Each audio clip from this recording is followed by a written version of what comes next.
Hello, আসসালামু আলাইকুম। আপনারা কীরকম আছেন? আমি আলহামদুলিল্লাহ ভালো আছি। তো আজকে আমি হাঁসের ডিম ভুনা করব।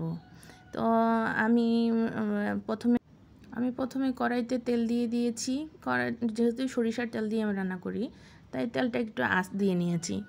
তো ডিমগুলো আমি ছেড়ে দিয়েছি। ডিম সিদ্ধ করাটা আমার ভিডিওতে আসেনি।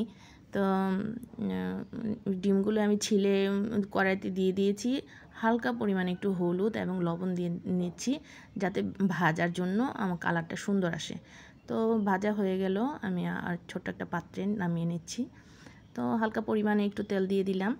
তো তেলের মধ্যে পেঁয়াজ কিছুটা পরিমাণে নিয়েছি, যাতে পেঁয়াজ ভুনা করব ডিমগুলোকে। তো আমি পেঁয়াজ দিয়ে দিলাম একটু একটু করে। তো এখন একটু নেড়ে চেড়ে নেব। বেশ কিছুটা পরিমাণ আমি দিয়েছি। তো এপাশ ওপাশ করে নিচ্ছি, নাড়াচাড়া করে নিচ্ছি।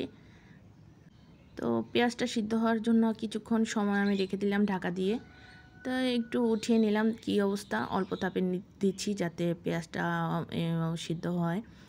তো নেড়ে চেড়ে নিচ্ছি। এর উপরে আমি এখন একটু লবণ দিয়ে দিলাম পেঁয়াজটাকে সিদ্ধ হওয়ার জন্য, আর দারুচিনি আর এলাচ দিয়ে দিলাম স্মেল আসার জন্য। তো ডিম ভুনাতে আমি এই মশলা ব্যবহার করি। তো হলুদ, মরিচ এবং জিরা বাটা, আদা রসুন পেস্ট একসাথে সব কিছু মিলিয়ে মশলা দিয়ে হালকা পরিমাণে পানি দিয়ে দিলাম একটু পেঁয়াজটা সিদ্ধ হওয়ার জন্য। তো আমার পেঁয়াজটা অনেকটা সিদ্ধ হয়ে আসছে। তো আমি ডিমগুলো এক এক করে দিয়ে দিচ্ছি। তো আমার পরিবারের বাচ্চারা তো হাঁসের ডিম ভুনাটা অনেক পছন্দ করে, তা আমি প্রায় সময় করি। তো এইভাবেই আমি করি, আপনারা এইভাবে করে খাবেন, বেশ ভালো লাগে। তো আমার এই রেসিপিটা যদি আপনাদের ভালো লেগে থাকে, প্লিজ সাবস্ক্রাইব করবেন অ্যান্ড লাইক, কমেন্ট, শেয়ার করবেন। আমার এইটা তরকারিটা প্রস্তুত হয়ে গেছে। তো আমি এখন একটা বাটিতে ঢেলে নেব। তো